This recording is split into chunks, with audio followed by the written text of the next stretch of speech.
ಆತ್ಮೀಯ SSLC ವಿದ್ಯಾರ್ಥಿಗಳ ಎಲ್ಲರಿಗೂ ಮತ್ತೊಮ್ಮೆ ನಮ್ಮ ಯೂಟ್ಯೂಬ್ ಚಾನೆಲ್ಗೆ ಹಾರ್ದಿಕವಾದ ಸ್ವಾಗತ. ಕಳೆದ ಒಂದು ವಿಡಿಯೋದಲ್ಲಿ ವಿದ್ಯುತ್ ಶಕ್ತಿಯ ಎಲ್ಲಾ ಲೆಕ್ಕಗಳನ್ನ ಮಾಡ್ತಾ ಬರ್ತಾ ಇದ್ವಿ. ವಿದ್ಯುತ್ ಶಕ್ತಿ ಥಿಯರಿ ಪಾರ್ಟ್ ಕೂಡ ನಿಮಗ ಅಂಡರ್ಸ್ಟ್ಯಾಂಡ್ ಆಗೋ ಲೆವೆಲ್ ನಾನು ಹೇಳಿದ್ದೆ. ಈಗ ಮುಂದಿನ ಲೆಕ್ಕಗಳನ್ನ ಅಂದ್ರೆ ಅಲ್ಲಿ ಒಂದ್ 4-5 ಲೆಕ್ಕಗಳನ್ನ ಮಾಡಿದ್ದೆ. ಇನ್ನು ಮುಂದೆ ಬರುವಂತ ಕೆಲವೊಂದಿಷ್ಟು ವೆರಿ ಇಂಪಾರ್ಟೆಂಟ್, ಈ ವಿಡಿಯೋದಾಗಂತೂ ಬಹಳಷ್ಟು ಇಂಪಾರ್ಟೆಂಟ್ ಕ್ವಶನ್ಸ್ ಗಳದಾವ. ಈ ಕ್ವಶನ್ಸ್ ಗಳನ್ನ ನೋಡ್ತಾ ಹೋಗೋಣ. ಮತ್ತೆ ಯಾವ ಪಾಠ ಟಫ್ ಆಕೈತ ಅಥವಾ ಯಾವ ಪಾಠದಾಗ ಯಾವ ಟಫ್ ಏರಿಯಾ ಆಗ್ತಾವ ಅದನ್ನ ಕಮೆಂಟ್ ಸೆಕ್ಷನ್ ಒಳಗ ಕಮೆಂಟ್ ಅನ್ನ ಮಾಡ್ರಿ. ಮುಂದಿನ ಒಂದು ವಿಡಿಯೋದಲ್ಲಿ ಆ ಟಫ್ ಏರಿಯಾವನ್ನ ತಗೊಂಡು ನಿಮಗಾಗಿ ಕ್ಲಾಸ್ ಅನ್ನ ಮಾಡ್ಲಾಗ್ತದೆ. ಮುಂದೆ ಬರುವಂತಹ ವಿಜ್ಞಾನ ಪರೀಕ್ಷೆಯನ್ನ ಎಲ್ಲರೂ ಚೆನ್ನಾಗಿ ಬರೀರಿ. All the best. ಔಟ್ ತಗೊಳ್ಳಿ ಒಂದ್ ಸ್ವಲ್ಪ ಪ್ರಯತ್ನವನ್ನ ಮಾಡ್ರಿ. ಅದಕ್ಕೆ ನಮ್ಮ ಯೂಟ್ಯೂಬ್ ಚಾನಲ್ ದಿಂದ ಏನ್ ಸಹಾಯ ಆಗ್ತದನೋ ಅದನ್ನ ನಾವು ಮಾಡಕ್ ಕೂಡ ಸಿದ್ಧರಾಗಿದ್ದೀವಿ. ಹಾಗಾಗಿ ಯಾವ್ದು ಟಫ್ ಏರಿಯಾ ನಿಮಗೆ ಅನಿಸ್ತದ ಅದನ್ನ ನೀವು ಕಮೆಂಟ್ ಸೆಕ್ಷನ್ ಒಳಗೆ ಹಾಕಿದ್ರಿ ಅಂದ್ರೆ ಅದ್ರ ಬಗ್ಗೆ ನಾನು ಮಾತಾಡ್ತೀನಿ. ಅಂಡ್ ಕ್ವಶನ್ಸ್ ಅನ್ನ ನೋಡ್ತಾ ಹೋಗೋಣ. ಮತ್ ಅಗೇನ್ ಈಗ ಆಲ್ರೆಡಿ ನಿಮಗ ಫಾರ್ಮುಲಾಸ್ ಗಳು ಹೆಂಗ್ ಬಂದಾವು ಎಲ್ಲವನ್ನ ಇನ್ ಡೀಟೇಲಿಂಗ್ ಆಗಿ ಎಕ್ಸ್ಪ್ಲೇನ್ ಮಾಡಿದ್ದೇನೆ. ಯಾರು ಲಾಸ್ಟ್ ವಿಡಿಯೋ ನೋಡಿಲ್ಲ, ಲಾಸ್ಟ್ ವಿಡಿಯೋವನ್ನ ನೋಡ್ರಿ. ನಮ್ಮ ಯೂಟ್ಯೂಬ್ ಚಾನಲ್ ಒಳಗೆ ಅವೈಲೇಬಲ್ ಅದ. ವಿದ್ಯುತ್ ಪ್ರವಾಹ, ವಿದ್ಯುತ್ ವಿಭವಾಂತರ ಅಂದ್ರೆ ಏನ, ವಿದ್ಯುತ್ ರೋಧ ಅಂದ್ರೆ ಏನ, ಓಮ್ನ ನಿಯಮ, ಜೌಲ್ನ ಉಷ್ಣೋತ್ಪಾದನಾ ಪರಿಣಾಮ, ಸರಣಿ ಕ್ರಮದಲ್ಲಿ ರೋಧಕಗಳ ಜೋಡಣೆ, ಸಮಾಂತರ ಕ್ರಮದಲ್ಲಿ ರೋಧಕಗಳ ಜೋಡಣೆ, ವಿದ್ಯುತ್ನ ಸಾಮರ್ಥ್ಯ ಎಲ್ಲ ಭಾಗದ ಮ್ಯಾಗೂ ಅಲ್ಲಿ ಮಾತಾಡೀನಿ. ಅಂಡ್ ಸೂತ್ರಗಳನ್ನ ಕೂಡ ಹೇಳಿದ್ದೇನೆ. ಆ ಸೂತ್ರಗಳನ್ನ ಇಲ್ಲಿ ಅಪ್ಲೈ ಮಾಡ್ಕೊಂಡು ಲೆಕ್ಕ ಬಿಡಿಸೋದಷ್ಟೇ. ರೋಧಗಳಾದ R1, R2, R3 ಬೆಲೆಗಳು 10 ಓಮ್, 20 ಓಮ್, 60 ಓಮ್ಗಳಾಗಿದ್ದು 24 ವೋಲ್ಟ್ ವಿಭವಾಂತರವಿರುವ ಬ್ಯಾಟರಿಗೆ ಸಮಾಂತರ ಕ್ರಮದಲ್ಲಿ ಮಂಡಲದಲ್ಲಿ ಜೋಡಿಸಲಾಗಿದೆ. ಇಂತಹ ಪ್ರಶ್ನೆಗಳು GPSTR, HSTR ಯಾರು paper two specific science mathematics ಬರೀತಿರ್ತಾರಲ್ಲ, ಅಂದ್ರೆ PCM ಬ್ಯಾಕ್ ಗ್ರೌಂಡ್ ದವ್ರು ಯಾರದಾರಲ್ಲ BSc, ಅವ್ರು ಕೂಡ ಬಹಳಷ್ಟು ಹೆಲ್ಪ್ ಆಗ್ತಾವ. ಯಾಕಂದ್ರ ಶೀಘ್ರದಲ್ಲೇ ಆ ಕಾಲ್ಫಾರ್ಮ್ ಕೂಡ ಆಗುವದಾವ. ಹಾಗಾಗಿ ಇವೆಲ್ಲವೂ ಕೂಡ ನಿಮಗ ಇಂಪಾರ್ಟೆಂಟ್ ಆಗ್ತಾ ಹೋಗ್ತಾವ. ಇಂಥ ಲೆಕ್ಕಗಳನ್ನ ಕೂಡ ನೀವು ಕೂಡ ಬಿಡಿಸ್ರಿ. ಇಲ್ಲಿ R1, R2, R3ಗಳು ಸಮಾಂತರ ಕ್ರಮದಲ್ಲಿ ಜೋಡಣೆ ಆಗಿದಾವ. ಹಾಗಾದ್ರೆ ವಿದ್ಯುತ್ ಮಂಡಲ ಹೆಂಗದ ಅಂದ್ರ ಸಮಾಂತರ ಕ್ರಮದಲ್ಲಿ ಐತಿ. ಅರ್ಥ ಮಾಡ್ಕೋಬೇಕು. ಸಮಾಂತರ ಕ್ರಮ ಅಂದ್ರೆ ಫಾರ್ಮುಲಾ ಎಲ್ಲರಿಗೂ ಗೊತ್ತದನ. R1/RP is equal to 1/R1 plus 1/R2 plus 1/R3. ಆ ಕ್ರಮದಾಗ ಅದಾವು. ಹಾಗಾದ್ರೆ ಬ್ಯಾಟ್ರಿಗೆ ಸಮಾಂತರವಾಗಿ ವಿದ್ಯುತ್ ಮಂಡಲ ಜೋಡಿಸಿಲ್ಲ. ಓಕೆ, ಒಂದೇ ಪ್ರಶ್ನೆ ನೋಡ್ರಿ. ಪ್ರತಿಯೊಂದು ರೋಧಕದ ಮೂಲಕ ಪ್ರವಹಿಸುತ್ತಿರುವ ವಿದ್ಯುತ್ ಪ್ರವಾಹ, ಪ್ರತಿಯೊಂದು ರೋಧಕದ ಮೂಲಕ ಅಂದ್ರೆ ಈ ರೋಧಕದ ಮೂಲಕ ಪ್ರತಿಯೊಂದು ರೋಧಕದ ಮೂಲಕ ಫಸ್ಟ್ ಒಂದೇ ರೋಧಕ ಏನದ 10 ಓಮ್ ಅದ. ಈ ರೋಧಕದ ಮೂಲಕ ಪ್ರವಹಿಸುತ್ತಿರುವ ವಿದ್ಯುತ್ ಪ್ರವಾಹ ಕೇಳೋಣ. ಹಾಗಾದ್ರೆ ನಾವು ಓಮ್ನ ನಿಯಮ ಹಚ್ಚಿನಿ ಅಂದ್ರೆ I is equal to V/R. ಹಾಗಾದ್ರೆ V ಎಷ್ಟದ 24 ವೋಲ್ಟ್, R ಎಷ್ಟದ 10. ಹಾಗಾದ್ರೆ ನಾವ್ ಇದನ್ನ ಕ್ಯಾಲ್ಕುಲೇಷನ್ ಮಾಡಿದ್ರೆ 2.4 ಆಂಪಿಯರ್. ಸಾರಿ 2.4 ಆಂಪಿಯರ್. ಯಾಕಂದ್ರೆ ವಿದ್ಯುತ್ ಪ್ರವಾಹ ಕಂಡುಹಿಡಿಯತು 2.4 ಆಂಪಿಯರ್. ಇಲ್ಲಿ R1 10 ಓಮ್ ಇತ್ತು, ವಿಭವಾಂತರ 24 ವೋಲ್ಟ್ ಇತ್ತು. Okay, yes. ಹಾಗಾದ್ರೆ ಇದು ಒಂದನೇದ್ದಾದ್ರೆ ಎರಡನೇದ್ದ R2 ಒಳಗಿರುವಂತ ರೋಧ ರೆಸಿಸ್ಟೆನ್ಸ್ 20 ಓಮ್ ಅದ. ನಾವು ಅದನ್ನ ಇಲ್ಲಿ ಕ್ಯಾಲ್ಕುಲೇಷನ್ ಮಾಡ್ತೀವಿ ನೋಡ್ರಿ. R2 20 ಓಮ್ ಅದ. Same I is equal to ಇದು I1 ಅಂತ ಕರಿತಾನೆ. ಒಂದೇ ವಿದ್ಯುತ್ ಪ್ರವಾಹ ಇದೆ, ಒಂದನೇ ರೋಧಕದ ಮೂಲಕ ಪ್ರವಹಿಸುತ್ತಿರುವ ವಿದ್ಯುತ್ ಪ್ರವಾಹ. ಇದು I2 ಅಂತ ಕರಿತಾನೆ, ಎರಡನೇ ವಿದ್ಯುತ್ ರೋಧದ ಮೂಲಕ ಪ್ರವಹಿಸುತ್ತಿರುವ ವಿದ್ಯುತ್ ಪ್ರವಾಹ. V/R2. R2 ಯಾಕೆ ಹಚ್ಚಿನಿ, ಇಲ್ಲ R1 ಯಾಕೆ ಹಚ್ಚಿನಿ ಅಂದ್ರೆ ಇದು ಒಂದನೇ ರೋಧಕ, ಇದು ಎರಡನೇ ರೋಧಕ. V again same 24 divided by ಇದು 20 ಅದ. ಹಾಗಾಗಿ ಇಲ್ಲಿ ಮತ್ತೆ ಕ್ಯಾಲ್ಕುಲೇಷನ್ ಮಾಡೋಣ. 2 10 20, 2 12 24, 12 ಡಿವೈಡೆಡ್ ಬೈ 10. ಕೆಳಗೆ ಡಿವೈಡೆಡ್ ಬೈ 10 ಅಂತಂದ್ರೆ ನೀವು ಪಾಯಿಂಟ್ ಮಾಡಿಬಿಡ್ರಿ 1.2 ಆಂಪಿಯರ್. ಇನ್ನು ಮೂರನೇದ್ I3 ಕಂಡುಹಿಡಿಬೇಕಂದ್ರೆ ಮೂರನೇ ರೋಧಕ ಎಷ್ಟೈತಿ ನೋಡೋಣ. ಮೂರನೇದ್ 60 ಓಮ್ ಅದ. ದೊಡ್ಡದ ಇದು 60 ohm. It is nothing but V/R3 ಅಂತ ಹಚ್ತಾನೆ. V 24 as it is same ಐತಿ ವೋಲ್ಟ್. R3 60. ಓಕೆ, ನಾವ್ ಇದನ್ನ 6 ರಿಂದ ಕ್ಯಾಲ್ಕುಲೇಷನ್ ಮಾಡೋಣ. ಅಂದ್ರೆ ಕೆಳಗೆ 10 100 ಬರೋಂಗ್ ಇಟ್ಕೊಂಡು ಅಂದ್ರೆ ಬಹಳ ಈಸಿಯಾಗಿ ಲೆಕ್ಕ ಹೋಗ್ತದೆ. 6 10 60, 6 4 24, 4 ಡಿವೈಡೆಡ್ ಬೈ 10 ಅಂದ್ರೆ 0.4 ಆಂಪಿಯರ್. ಓಕೆ, ಈ ಒಂದೇ ಕ್ವಶನ್ ಕಂಪ್ಲೀಟ್.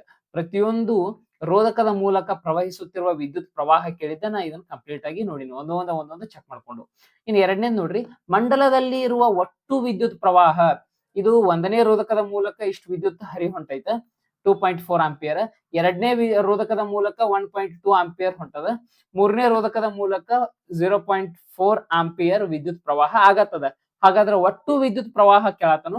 ಒಟ್ಟು ವಿದ್ಯುತ್ ಪ್ರವಾಹ ಅಂದ್ರೆ ವಿದ್ಯುತ್ ಪ್ರವಾಹದ total is equal to I1 plus I2 plus I3 ಮೂರು ರೋಧಕದ ಮೂಲಕ ಪ್ರವಹಿಸುತ್ತಿರುವ ಮೂರು ರೀತಿಯಾದಂತ ವಿದ್ಯುತ್ ಪ್ರವಾಹ 2.4 ಪ್ಲಸ್ 1.2 ಪ್ಲಸ್ 0.4 ಓಕೆ 2.4 1.2 ಅಂದ್ರ 3.6 3.6 0.4 ಅಂದ್ರ 4.0 it is nothing but 4 ampere total ವಿದ್ಯುತ್ ಪ್ರವಾಹ ಎಷ್ಟದ 4 ಆಂಪಿಯರ್ ಅದ. ಇನ್ನು ಮಂಡಲದ ಒಟ್ಟು ರೋಧ ಕೇಳಿದಾನ. ಓಕೆ ರೋಧಕಗಳು ಯಾವ ಕ್ರಮದಾಗದವು ಸಮಾಂತರ ಕ್ರಮದಾಗದವು. ಹಾಗಾದ್ರೆ ಎಷ್ಟೆಷ್ಟು ಅದಾವು 10 20 60 ಒಟ್ಟು ರೋಧ ಎಷ್ಟು ಕೇಳಿದಾನು. ಸಮಾಂತರ ಕ್ರಮದ ಜೋಡಣೆಯ ಸೂತ್ರ 1/Rp is equal to 1/R1 plus 1/R2 plus 1/R3. ಇದನ್ನ ನಾವು ಸಾಲ್ವ್ ಮಾಡಿಬಿಡ್ನು. It is nothing but 1/10 plus 1/20 plus 1/60. Okay ಹಾಗಾದ್ರೆ 10 20 60 ಲಸ 60 ಆಗಿರ್ತದೆ. ಸರ್ ಲಸ ಹೆಂಗ್ ತೆಗಿತಾರ ನೀವು ಆಗಳಿಂದ್ರ ಅಂತ ಕೇಳ್ಬಹುದು.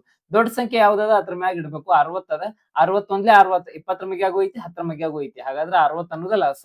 ಓಕೆ 10 ಎಷ್ಟಲೇ 60 10 6ಲೇ 60 20 ಎಷ್ಟಲೇ 23ಲೇ 60 60 ಎಷ್ಟಲೇ 61ಲೇ 60 ಒಂದ್ 6ಲೇ ಅಂಶಕ್ಕೂ ಮ್ಯಾಗ ಗುಣಾಕಾರ ಮಾಡ್ಬೇಕು. ಒಂದ್ 6ಲೇ 6 ಪ್ಲಸ್ 1 3ಲೇ 3 ಪ್ಲಸ್ 1 1ಲೇ 1 6 3 1 ಕೂಡಿಸಿದ್ರೆ 10/60 0 0 ಕ್ಯಾನ್ಸಲ್ ಅಂದ್ರೆ 1/6. ಇದೇನಿದು 1/Rp ನಮಗೇನ್ ಬೇಕು Rp ಅಷ್ಟೇ ಬೇಕು. ಹಾಗಾದ್ರೆ Rp is equal to 1/6 reciprocal ಮಾಡ್ರಿ 6 ಓಮ್. ಹಾಗಾದ್ರೆ ಒಟ್ಟು ವಿದ್ಯುತ್ನ ರೋಧ ಮಂಡಲದಲ್ಲಿರುವ ಒಟ್ಟು ರೋಧ ಎಷ್ಟದ ಅಂದ್ರೆ 6 ಓಮ್ 6 ಓಮ್. ಯಾವಾಗ್ಲೂ ಸಮಾಂತರ ಕ್ರಮದಲ್ಲಿದ್ದಾಗ ಹೆಚ್ಚಾಗದ ಫೋರ್ಸ್ ಅನ್ನ ಹಾಕ್ತಿರುವುದಿಲ್ಲ. ಓಕೆ 6 ಓಮ್ ರೋಧ 6 ಓಮ್. ಇಲ್ಲಿ ನೋಡುವಾಗ ದೊಡ್ಡ ದೊಡ್ಡ ಅನಿಸ್ತಾವ 10 ಓಮ್ ಐತಿ 20 ಓಮ್ ಐತಿ 60 ಓಮ್ ಐತಿ ಅಂತ ಹೇಳಿ. ಬಟ್ ಟೋಟಲ್ ಆಗಿ ಅದರ ರೆಸಿಸ್ಟೆನ್ಸ್ ಪವರ್ 6 ಓಮ್. ಇಲ್ಲಿ ವಿದ್ಯುತ್ ಸರಾಗವಾಗಿನ ಹರಿ ಹೋಗ್ತಿರ್ತದ. ಸರಣಿ ಕ್ರಮದಾಗ ರೋಧಗಳ ಹೆಚ್ಚಿಗೆ ವ್ಯಾಲ್ಯೂ ಇದ್ವು ಅಂದ್ರೆ ಅವೆಲ್ಲ ಕೂಡಿಸಿ ಇನ್ನ ಹೆಚ್ಚಿಗೆ ರೋಧ ಉಂಟಾಗ್ತಿರ್ತದ. ರೋಧ ಹೆಚ್ಚಾತು ಅಂದ್ರೆ ವಿದ್ಯುತ್ ಪ್ರವಾಹ ಕಡಿಮೆ ಇರ್ತದ. ಯಾಕಂದ್ರೆ ವಿದ್ಯುತ್ ಪ್ರವಾಹಕ್ಕೂ ರೋಧಕ್ಕೂ ಆಗಿ ಬರಂಗಿಲ್ಲ, ಡೆಡ್ಲಿ ಅಪೋಸಿಟ್. ಯಾವ ವಾಹಕದಲ್ಲಿ ಹೆಚ್ಚು ರೋಧ ಇರ್ತದೆ ವಿದ್ಯುತ್ ಪ್ರವಾಹ ಕಡಿಮೆ ಇರ್ತದ. ಯಾವ ವಾಹಕದಲ್ಲಿ ಕಡಿಮೆ ರೋಧ ಇರ್ತದ ವಿದ್ಯುತ್ ಪ್ರವಾಹ ಬಹಳಷ್ಟು ಸ್ಪೀಡ್ ಆಗಿ ಫ್ಲೋ ಆಗ್ತಿರ್ತದ. 2020 ಸೆಪ್ಟೆಂಬರ್ ಎಕ್ಸಾಮಿನೇಷನ್ ಒಳಗೆ ಕೇಳಿದಂತ ಒಂದು ಪ್ರಶ್ನೆಯನ್ನ ತೆಗೆದುಕೊಂಡು ಬಂದಿದ್ದೀನಿ. ಇದನ್ನ ನೀವು ಬಹಳಷ್ಟು ಈಸಿಯಾಗಿ ಮಾಡಬಹುದು. ವಿದ್ಯುತ್ ಮಂಡಲವನ್ನ ಗಮನಿಸ್ರಿ. ಒಟ್ಟು ರೋಧವನ್ನ ಮತ್ತು ಮಂಡಲದಲ್ಲಿ ಹರಿಯುತ್ತಿರುವ ಒಟ್ಟು ವಿದ್ಯುತ್ ಪ್ರವಾಹವನ್ನ ಲೆಕ್ಕಾಚಾರ ಮಾಡಿ. ಫಸ್ಟ್ ಒಟ್ಟು ರೋಧವನ್ನ ಕಂಡುಹಿಡಿದು ಇಲ್ಲಿ ಸಮಾಂತರ ಕ್ರಮದಾಗ ಅದ. ನೀವು ಚಿತ್ರದಾಗ ನೋಡಿದ್ರೆ ಅಂದ್ರೆ ಗೊತ್ತಾಗ್ತದೆ. ಈಚೆ ಕಡೆ ಒಂದು ಸಪರೇಟ್ ಸರಣಿ ಕ್ರಮದಾಗ ಅದ. ಸಮಾಂತರ ಕ್ರಮದ ಟೋಟಲ್ ರೋಧ ಫಸ್ಟ್ ಮಾಡ್ಕೊಂಡು ಆಮೇಲೆ ಅದನ್ನ ಸರಣಿ ಜೊತೆ ಕೂಡಿಸ್ಕೊಂಡು. ಫಾರ್ ಎಕ್ಸಾಂಪಲ್ ಇವ್ ಎರಡನ್ನು ಫಸ್ಟ್ ಮಾಡ್ಕೋತಾನೆ. ಓಕೆ ಮಾಡ್ಕೊಳಕ ನಾ 1/Rp ಫಾರ್ಮುಲಾ ಯೂಸ್ ಮಾಡ್ತಾನೆ. 1/Rp is equal to 1/R1 plus 1/R2. ಯಾಕಂದ್ರೆ ಸಮಾಂತರದಲ್ಲಿ ಎರಡು ರೋಧಕಗಳದಾವ. 1/R1 ಎಷ್ಟದ 4 ಓಮ್ 4 ಪ್ಲಸ್ 1/R2 R2 ಎಷ್ಟದ 12 ಓಮ್ 1/12. 4 12 ಲಸ 12. ಯಾಕಂದ್ರೆ 12 ಅಂದ್ರೆ 12 12 4 ಮ್ಯಾಗ 12 ಐತಿ. ಹಾಗಾಗಿ 12 ಅನ್ನೋದು ಲಸ. 4 ಎಷ್ಟಲೇ 12 4 3ಲೇ 12 12 1ಲೇ 12 1 3ಲೇ 3 ಪ್ಲಸ್ 1 1ಲೇ 1 1 3 ಕೂಡಿಸಿದ್ರೆ 4/12 ಅಂದ್ರೆ 4 1ಲೇ 4 3ಲೇ 12. It is nothing but 1/Rp is equal to 1/3. ಹಾಗಾದ್ರೆ ನನಗೆ ಜಸ್ಟ್ Rp ಬೇಕಾಗಿತ್ತು ಅಂದ್ರೆ 3 ಓಮ್. ಯಾಕಂದ್ರೆ ರೆಸಿಪ್ರೋಕಲ್ ಮಾಡ್ಕೋಬೇಕು. 1/Rp 1/3 ಇದ್ದಿದ್ದನ್ನು ಅಂಶ ಛೇದ ಮಾಡೋದ ಛೇದ ಅಂಶ ಮಾಡೋದ ನನಗೆ ಡೈರೆಕ್ಟ್ ಆಗಿ Rp ಸಿಗ್ತದ. ಹಾಗಾದ್ರೆ 3 ಓಮ್. ಹಾಗಾದ್ರೆ ಇದು ಟೋಟಲ್ ಕೂಡಿ 3 ಓಮ್ ಆತು. ಏನ ಎರಡು ಸಮಾಂತರ ಕ್ರಮದ್ದು ಕೂಡಿ 3 ಓಮ್ ಆತು. ಇನ್ನೇನ್ ಮಾಡೋದು ಸರಣಿ ಒಳಗೆ 5 ಐತ್ಲಿ ಅದನ್ನ ಇದನ್ನ ಕೂಡಿಸಿದ್ರೆ ಟೋಟಲ್ ಮಂಡಲದಲ್ಲಿರುವಂತ ರೋಧ ಸಿಗ್ತದೆ. ಹಾಗಾದ್ರೆ ನಮಗೆ ಟೋಟಲ್ ರೋಧ ಸಿಗಬೇಕು ಅಂದ್ರ ಸಿರೀಸ್ ದಾಗ ಇರೋದ ಪ್ಲಸ್ ಪ್ಯಾರಲಲ್ ದಿಂದ ಏನ್ ತಕೊಂಡವಲ್ಲ ಅದನ್ನ ಕೂಡಿಸಿದ್ರೆ ಮುಗಿದೋದು. ಸಿರೀಸ್ ದಾಗ 5 ಐತಿ ಪ್ಲಸ್ ಪ್ಯಾರಲಲ್ ದಿಂದ ತಕೊಂಡಿದ್ದ ಟೋಟಲ್ 3 5 3 ಕೂಡಿಸಿದ್ರೆ 8 ಓಮ್ ಅನ್ನೋದು ಮಂಡಲದಲ್ಲಿ ಹರಿಯುತ್ತಿರುವ ಒಟ್ಟು ರೋಧ. ಈಗ ವಿದ್ಯುತ್ ಪ್ರವಾಹ ಕಂಡಿಡಿ ಅಂದಾನು ಇಲ್ಲಿ 24 ವೋಲ್ಟ್ ಅನ್ನೋದು ಬ್ಯಾಟ್ರಿ ಕೂಡ ಕೊಟ್ಟಾರ. ಇಲ್ಲಿ ವಿಭವಾಂತರ ಕೂಡ ಕೊಟ್ಟದಾರು. ನಾವೀಗ ಪ್ರವಾಹ ಕಂಡುಹಿಡಿಬಹುದು ಓಮ್ನ ನಿಯಮದ ಪ್ರಕಾರ. ಓಮ್ನ ನಿಯಮ ಏನ್ ಹೇಳ್ತದೆ I is equal to V/R. Okay ಯಾವಾಗ್ಲೂ ಇದು ಹೆಂಗ್ ಹೇಳ್ತದ ನೋಡ್ರಿ. I ಅಂದ್ರೆ ವಿದ್ಯುತ್ ಪ್ರವಾಹ ಮಂಡಲದಲ್ಲಿ ವಿಭವಾಂತರಕ್ಕೆ ನೇರ ಅನುಪಾತ, ರೋಧಕ್ಕೆ ವಿಲೋಮ ಅನುಪಾತ ಅಂದ್ರೆ ರೋಧ ಹೆಚ್ಚಾದಂತೆ ಪ್ರವಾಹ ಕಡಿಮೆ ಆಗ್ತಿರ್ತದ. ಇದು ವಿಲೋಮ ಅನುಪಾತದ ಮೀನಿಂಗ್. ಇದು ನೇರ ಅನುಪಾತದ ಮೀನಿಂಗ್. ನೇರ ಅನುಪಾತ ಹೆಂಗಂದ್ರೆ ವಿಭವಾಂತರ ಹೆಚ್ಚಾದಂತೆ ವಿದ್ಯುತ್ ಪ್ರವಾಹ ಕೂಡ ಹೆಚ್ಚಾಗ್ತಿರ್ತದೆ. ಓಕೆ ಈ ಫಾರ್ಮುಲಾಗಳ ನಮಗೆ ಡೆಫಿನೇಷನ್ ಗಳನ್ನ ಹೇಳ್ತಿರ್ತಾವ. ಆಕ್ಚುಲಿ ಇದನ್ನ ಅರ್ಥ ಮಾಡ್ಕೋಬೇಕು ನಾವು. ಹಾಗಾದ್ರೆ ವಿಭವಾಂತರ ಎಷ್ಟದ ಇಲ್ಲಿ ಡಯಾಗ್ರಾಮ್ ಒಳಗೆ ತೋರಿಸಿದಾರ. 24 ವೋಲ್ಟ್. ಶುಷ್ಕ ಕೋಶ ಬ್ಯಾಟ್ರಿ ತೋರಿಸಿರ್ತಾರ ಅದನ್ನ ವೋಲ್ಟ್ ಎಷ್ಟದ ಅಂತೇಳಿ 24 ಡಿವೈಡೆಡ್ ಬೈ ಟೋಟಲ್ ರೆಸಿಸ್ಟೆನ್ಸ್ ಎಷ್ಟು ಬಂದದ, ಟೋಟಲ್ ರೋಧ 8. ಓಕೆ, 8ರ ಬಗ್ಗೆ 24 ಅಂತೂ ಇಲ್ಲ, ಸಾರಿ 8 ಮೂರ್ಲೆ 24 ಐತ್ಲ, 8 ಒಂದ್ಲೆ 8, 8 ಮೂರ್ಲೆ 24. ಹಾಗಾದ್ರೆ I is equal to 3 ampere. ವಿದ್ಯುತ್ ಪ್ರವಾಹ ಎಷ್ಟು, 3 ampere. Okay, this is the concept. Total ವಿದ್ಯುತ್ ಪ್ರವಾಹ ಕಂಡುಹಿಡಿದಿದ್ರು, ನಾವು ವಿದ್ಯುತ್ ಪ್ರವಾಹನ ಕಂಡುಹಿಡಿದ್ವಿ. ಹಾಗಾದ್ರೆ ಮುಂದಿನ ಕ್ವಶನ್ ನೋಡೋಣ. ಬಹಳಷ್ಟು ಇಂಪಾರ್ಟೆಂಟ್ ಆಗಿರುವಂತಹ ಪ್ರಶ್ನೆ ಇದು ಕೂಡ. 8 ಓಮ್ ರೋಧವಿರುವಂತಹ ವಾಹಕದಲ್ಲಿ ಪ್ರತಿ ಸೆಕೆಂಡ್ಗೆ 200 ಜೌಲ್ ಉಷ್ಣ ಉತ್ಪತ್ತಿ ಆಗುತ್ತಿದೆ. 8 ಓಮ್ ಅಂದ್ರೆ ಇದರ ರೆಸಿಸ್ಟೆನ್ಸ್ 8 ಓಮ್, ಇಲ್ಲಿ ಕೊಟ್ಟ ನೋಡಿ ದತ್ತಾಂಶ 8 ಓಮ್. ಹೀಟ್ ಎಷ್ಟು ಜನರೇಟ್ ಆಗತ್ತದ, 200 ಜೌಲ್. Time 1 second. ಹಾಗಾದ್ರೆ ಜೌಲ್ನ ಉಷ್ಣೋತ್ಪಾದನಾ ನಿಯಮದ ಪ್ರಕಾರ ಫಾರ್ಮುಲಾ ಏನು, H is equal to I² into RT. ಇಲ್ಲಿ ಏನ್ ಕಂಡಿಡಿಯ ನಾನು, ರೋಧಕದ ನಡುವಿನ ವಿಭವಾಂತರ ಕಂಡಿಡಿರಿ. ವಿಭವಾಂತರ ಫಾರ್ಮುಲಾದಾಗ ಎಲ್ಲೂ ವಿಭವಾಂತರ ಇಲ್ಲ, ಬಟ್ ನಾವೇನ್ ಮಾಡಬಹುದು ಅಂದ್ರೆ ಫಸ್ಟ್ I ಕಂಡಿಡಿದ, I ಅಂದ್ರೆ ವಿದ್ಯುತ್ ಪ್ರವಾಹ ಕಂಡಿಡಿದ ಆಮೇಲೆ ವಿಭವಾಂತರ ಕಂಡಿಡ್ಕೋಬಹುದು. ಓಮ್ನ ನಿಯಮ ಅಪ್ಲೈ ಮಾಡಿ. ಫಸ್ಟ್ ಈ ನಿಯಮವನ್ನ ಅಪ್ಲೈ ಮಾಡೋಣ, ಯಾಕಂದ್ರೆ ಇಲ್ಲಿ ಉಷ್ಣ ಶಕ್ತಿ ಅದ. ಉಷ್ಣ ಶಕ್ತಿ ಅಂದ್ರೆ ನಾವು ಜೌಲ್ನ ಉಷ್ಣೋತ್ಪಾದನಾ ನಿಯಮ ಹಾಕಾಕಬೇಕು, ಅದ್ ಹಾಕದ ನಮ್ಗೆ ಮಾಡಕ್ ಬರಂಗೇ ಇಲ್ಲ. ಹಾಗಾದ್ರೆ ಹೀಟ್ ಎಷ್ಟದ, 200 ಜೌಲ್. ಅದನ್ನ ಅದೇ ಜಾಗದಾಗ ಬರ್ಕೋತಾನೆ. I² ನಮಗ್ ಗೊತ್ತಿಲ್ಲ, ವಿದ್ಯುತ್ ಪ್ರವಾಹ ಎಷ್ಟು ಗೊತ್ತಿಲ್ಲ, ಹಂಗ ಬರ್ಕೊಂಡಾನೆ. ಇಂಟು R ಎಷ್ಟದ, ರೋಧ 8, ಇಂಟು T ಟೈಮ್ ಎಷ್ಟದ 1. 200ಕ್ಕೆ 200, 8 ಒಂದ್ಲೆ 8 ಆತ, ಇಲ್ಲಿ ಗುಣಾಕಾರ 8 ಒಂದ್ಲೆ 8. ಈ 8 ಈಚ ಕಡೆ ತಗೊಂಡ್ಬರ್ತೀನಿ, ಡಿವೈಡೆಡ್ ಬೈ 8 ಆಕೈತಿ. ಯಾಕಂದ್ರೆ ಇಲ್ಲಿ ಗುಣಾಕಾರ ಐತಿ, ಈಚ ಕಡೆ ಬಂದ್ಕೊಳ್ಳಿ ಭಾಗಾಕಾರ ಆಕೈತಿ. ಈಚ ಕಡೆ I² ಅಷ್ಟ ಉಳಿತು. ಇನ್ನ ಇದನ್ನ ಕಡ್ತಾ ಹೊಡೆದು ಅಂದ್ರ ನಾವು 2ರಲ್ಲಿ ಹೊಡಿನೂ ಬೇಕಾದ್ರ 2 4ಲೆ 8, 2 100ಲೆ 4 ಒಂದ್ಲೆ 4 25ಲೆ 100. ಹಾಗಾದ್ರೆ I² is equal to 25. ನನಗೆ I ಬೇಕಾಗೈತಿ, ಸ್ಕ್ವೇರ್ h ಕಡೆ ಹಾಕೊಂಡು ರೂಟ್ ಆಫ್ 25. ಹಾಗಾದ್ರೆ ರೂಟ್ ಆಫ್ 25 ಎಷ್ಟು, 5. ಐನ ಬೆಲೆ ವಿದ್ಯುತ್ ಪ್ರವಾಹ 5 ಆಂಪಿಯರ್. 5 ಆಂಪಿಯರ್ ನಮಗೆ ವಿದ್ಯುತ್ ಪ್ರವಾಹ ಸಿಕ್ತ. ಹಾಗಾದ್ರೆ ಇದನ್ನ ಇಟ್ಕೊಂಡು ನಾವು ಈಗ ವಿಭವಾಂತರವನ್ನ ಕಂಡುಹಿಡಿಬಹುದು. ವಿದ್ಯುತ್ ವಿಭವಾಂತರ ಕಂಡುಹಿಡಿಯುವ ಸೂತ್ರ ನಿಮ್ಗೆ ಎಲ್ಲರಿಗೂ ಗೊತ್ತದ, V is equal to I into R. ಯಾವುದರ ಪ್ರಕಾರ, ಓಮ್ನ ನಿಯಮದ ಪ್ರಕಾರ V is equal to I into R. V ಅಂದ್ರೆ ವಿಭವಾಂತರ, is equal to I ಕಂಡುಹಿಡಿದು 5 into R ಎಷ್ಟದ, ರೋಧ 8 ಓಮ್. 8 5 40 ವೋಲ್ಟ್ ಅನ್ನೋದು ಈ ಪ್ರಶ್ನೆಯ ಸರಿಯಾದ ಉತ್ತರ. 8 5 40 40 ವೋಲ್ಟ್. 8 ಓಮ್ ರೋಧವಿರುವ ವಾಹಕದಲ್ಲಿ ಪ್ರತಿ ಸೆಕೆಂಡಿಗೆ 200 ಜೌಲ್ ಏನಾದ್ರೂ ಉಷ್ಣ ಉತ್ಪತ್ತಿ ಆಗತ್ತಿತ್ತು ಅಂದ್ರೆ ರೋಧಕದ ನಡುವಿರುವಂತಹ ವಿಭವಾಂತರ 40 ವೋಲ್ಟ್ ಆಗಿರ್ತದ. ಕಂಡುಹಿಡಿಯುವಂತ ಮೆಥಡ್ ಕೂಡ ನಿಮ್ಗೆ ಗೊತ್ತದ. ಡೈರೆಕ್ಟ್ ವೋಲ್ಟ್ ಕಂಡುಹಿಡಿಯಕ್ ಬರಂಗಿಲ್ಲ. ಫಸ್ಟ್ ನಾವು ವಿದ್ಯುತ್ ಪ್ರವಾಹ ಫೈಂಡ್ ಔಟ್ ಮಾಡ್ಕೊಂಡು ಆಮೇಲೆ ಅದನ್ನ ವೋಲ್ಟ್ ಆಗಿ ಕನ್ವರ್ಟ್ ಮಾಡಿದೆವು. This is the concept. And next question, very interesting question. ವಿದ್ಯುತ್ ಮಂಡಲವನ್ನ ಗಮನಿಸ್ರಿ. ಒಟ್ಟು ರೋಧ ಮತ್ತು ಮಂಡಲದಲ್ಲಿ ಹರಿಯುತ್ತಿರುವ ಒಟ್ಟು ವಿದ್ಯುತ್ ಪ್ರವಾಹ ಕಂಡು. ಒಟ್ಟು ರೋಧ ಅಂದ್ರೆ ಇಲ್ಲಿ ಸಮಾಂತರ ಕ್ರಮದಲ್ಲಿ 3 ರೆಸಿಸ್ಟರ್ಸ್ಗಳು ಅದಾವು, ಆಮೇಲೆ ಸರಣಿಗೆ ಒಂದ್ ಜೋಡಿಸಿದಾನ 5 ಓಮ್ ಅನ್ನೋದು. ಸಮಾಂತರದಾಗ 2 ಓಮ್ 4 ಓಮ್ 4 ಓಮ್ ಅಂತೇಳಿ 3 ಅದಾವ. ಫಸ್ಟ್ ನಾ ಏನ್ ಮಾಡ್ತೀನಿ, ಸಮಾಂತರ ಕ್ರಮದ ಜೋಡಣೆಯನ್ನ ಕ್ಲಿಯರ್ ಮಾಡ್ಕೋತಾನೆ. 1 divided by R1 plus 1 divided by R2 plus 1 divided by R3 is equal to 1 divided by R1 ಎಷ್ಟದ, 2 ಓಮ್, R2 4 ಓಮ್, R3 ಮತ್ ಅಗೇನ್ 4 ಓಮ್. 2 4 4 ಲಸ 4 ಆಗಿರ್ತದ. 2 ಒಂದೇ 2 2ಲೆ 4 4 ಒಂದ್ಲೆ 4 ಒಂದ್ಲೆ ಅಲ್ಲಿ ಬರಂಗಿಲ್ಲ ಅಣ್ಣ.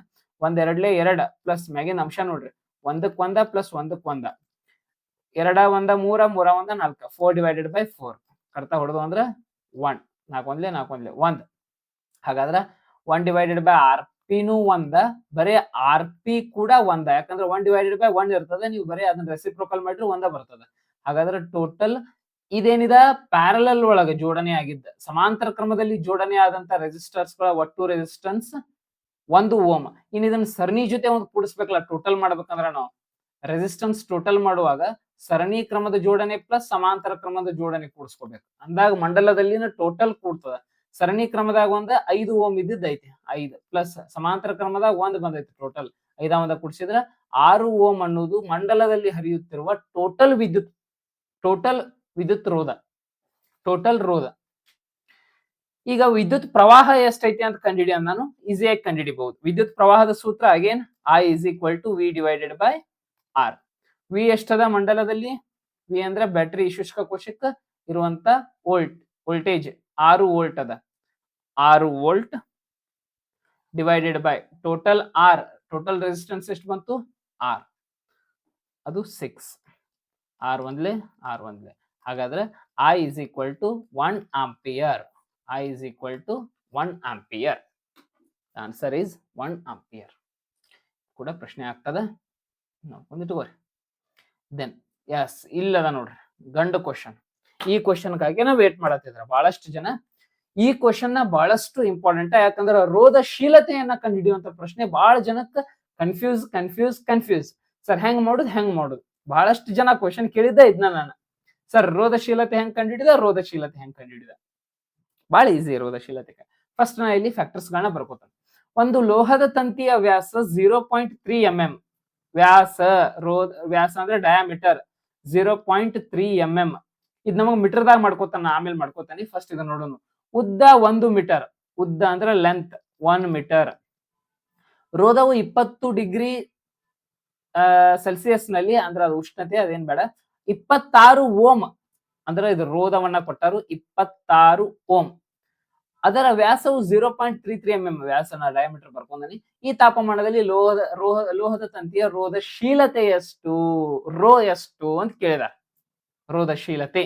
ರೋಧಶೀಲತೆಯ ಅಂತಾರಾಷ್ಟ್ರೀಯ ಏಕಮಾನ ಓಮ್ ಮೀಟರ್.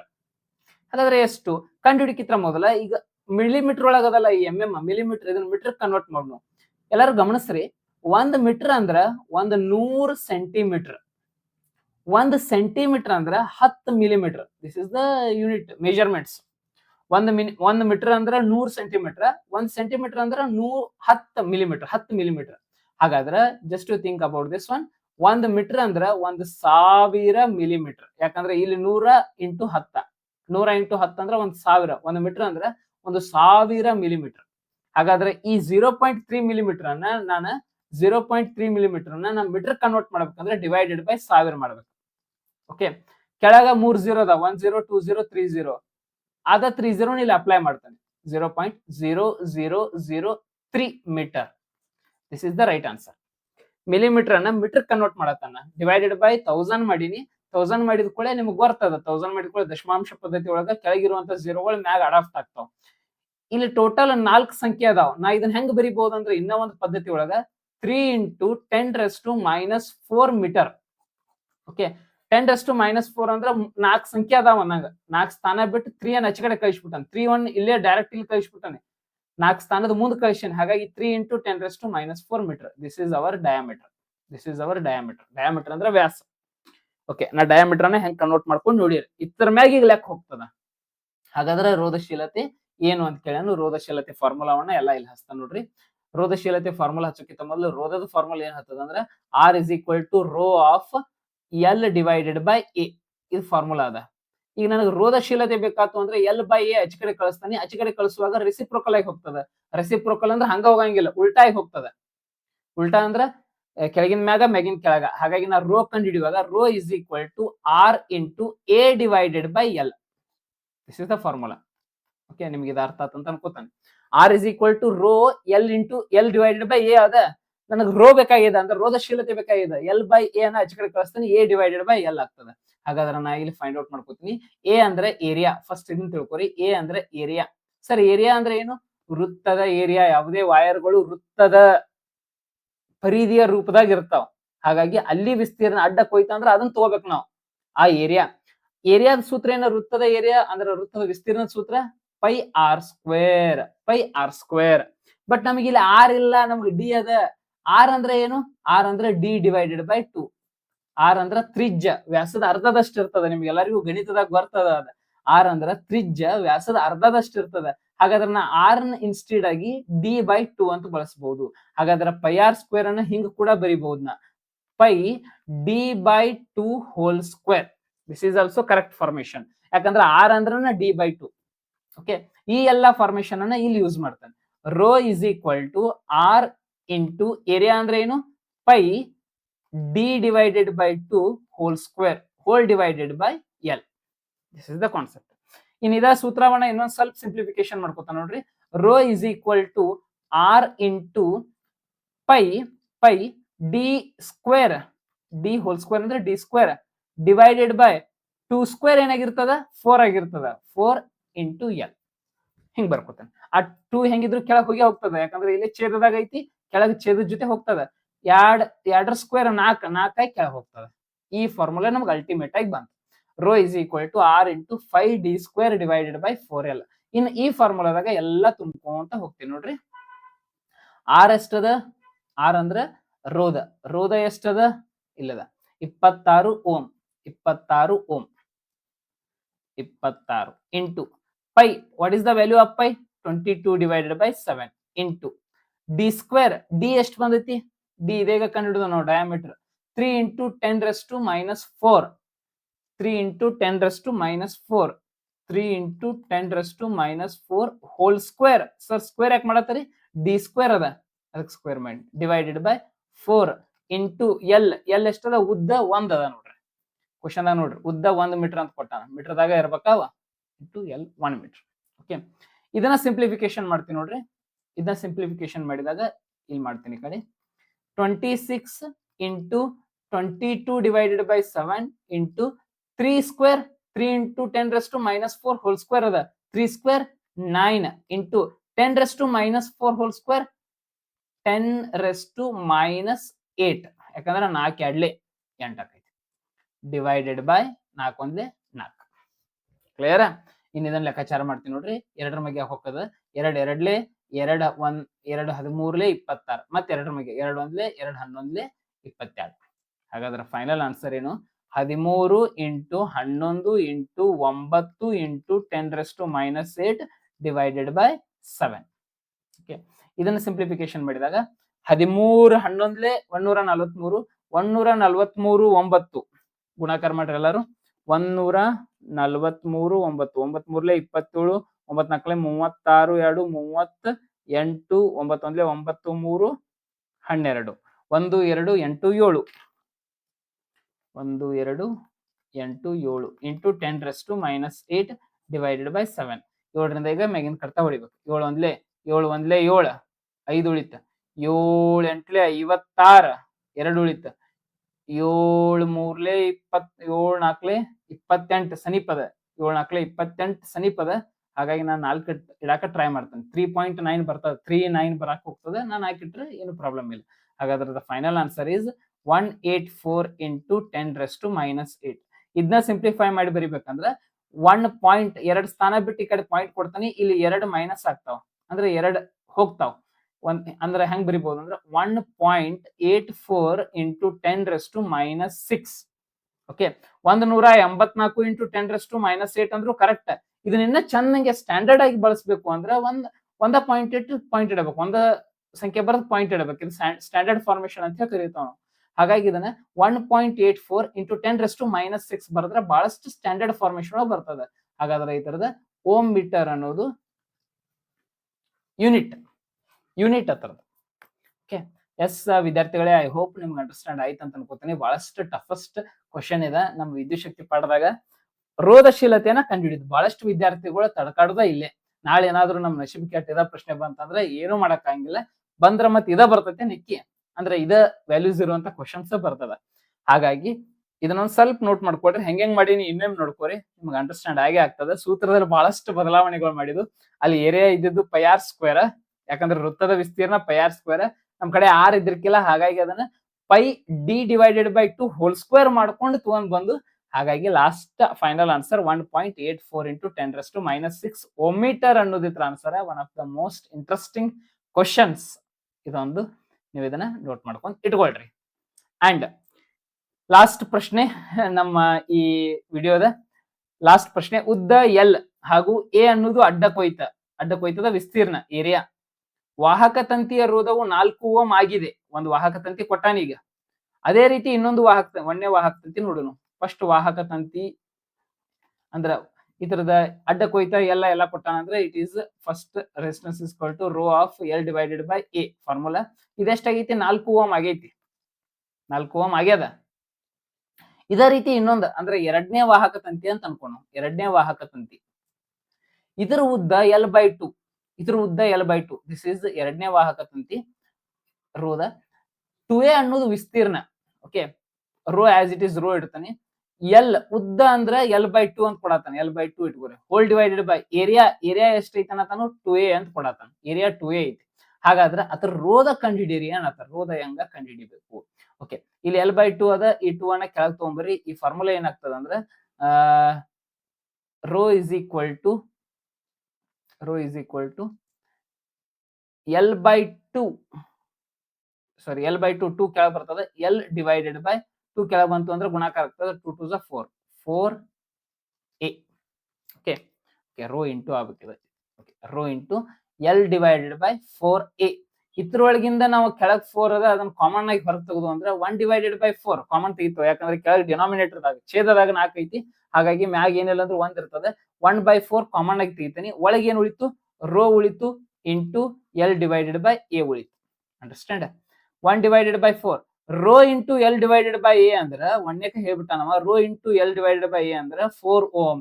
4 ಓಮ್ ಆಗಿದೆ ಒಂದೇ ವಾಹಕದಾಗ. ಹಾಗಾಗಿ ನಾ ಇತರ ಬದಲಿ ಏನ್ ತಗೋತಾನಂದ್ರ rho into L divided by ಅಂದ್ರೆ 4 ಓಮ್ ಆಗೈತದ.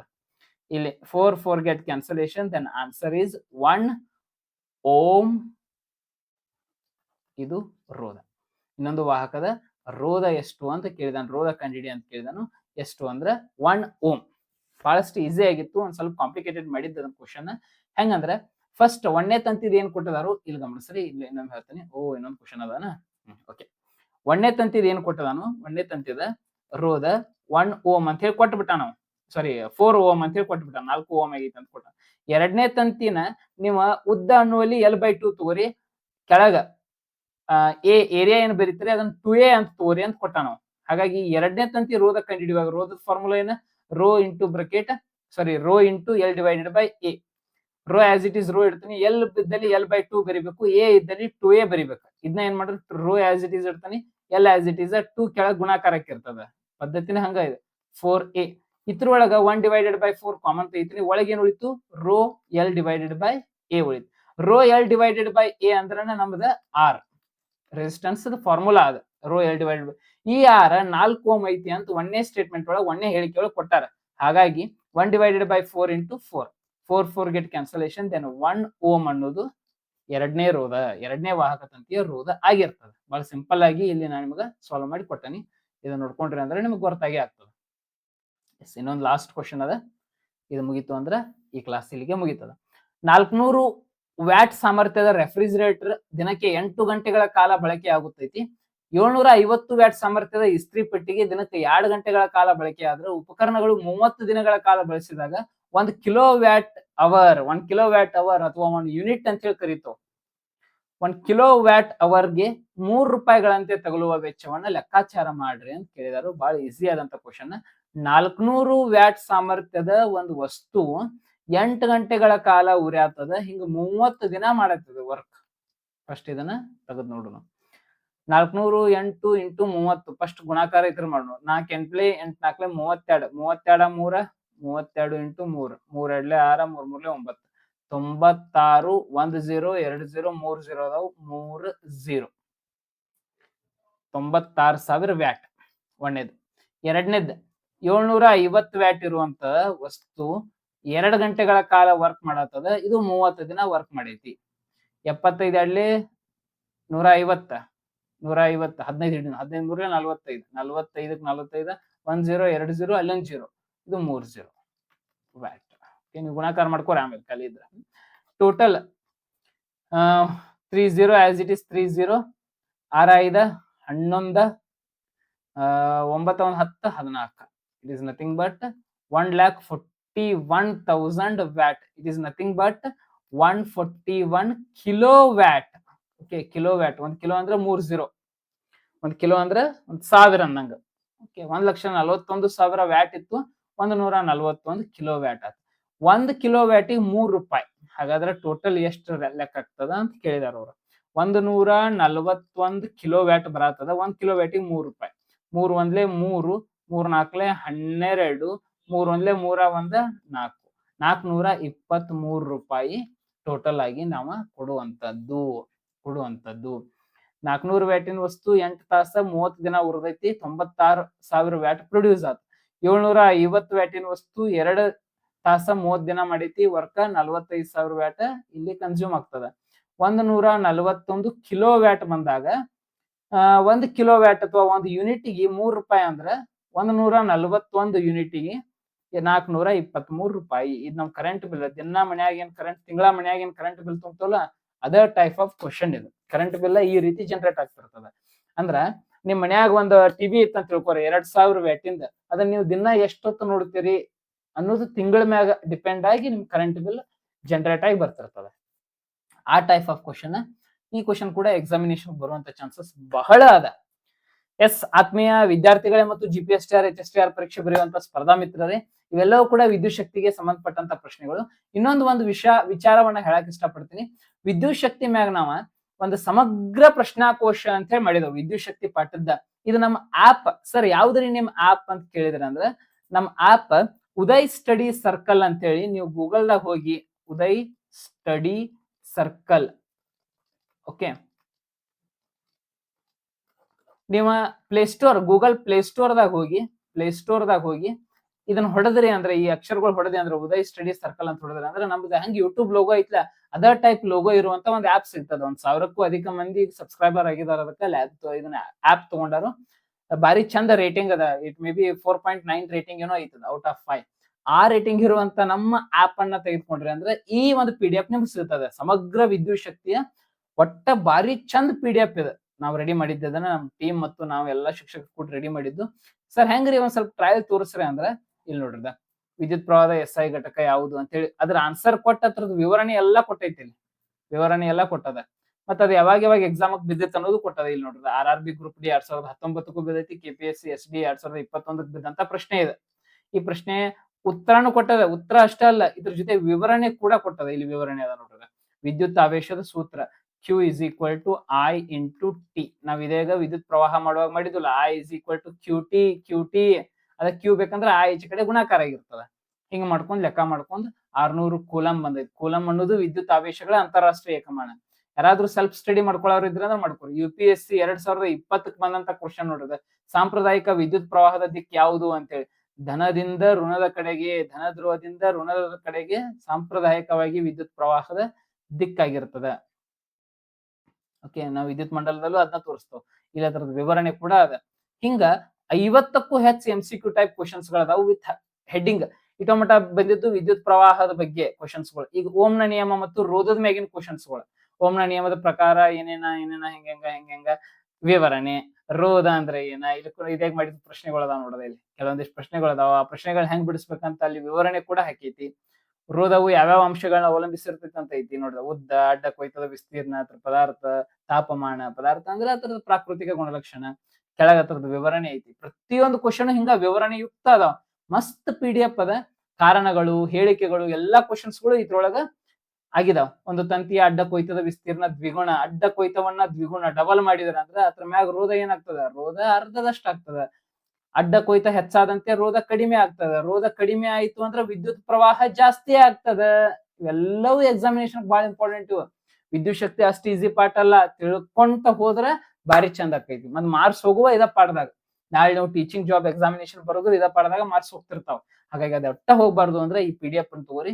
ಬಹಳಷ್ಟು ಕಡಿಮೆ ರೇಟ್ದಾಗ ₹20 ಒಳಗಾಗಿ ಇದನ್ನ PDF ಅನ್ನ ನಾನು ಸೆಟ್ ಮಾಡಿ ಇಟ್ಟನೆ ಆಪ್ ಒಳಗ. ಯಾರಿಗ್ ಬೇಕು ಅವರ ಪರ್ಚೇಸ್ ಮಾಡ್ಕೊಳ್ರಿ. ಉದಯ್ ಸ್ಟಡಿ ಸರ್ಕಲ್, ಇಲ್ಲಿ ನಾವು ಆಪ್ ಬಗ್ಗೆ ತೋರ್ಸತ್ತೇವೆ ನೋಡ್ರಿ.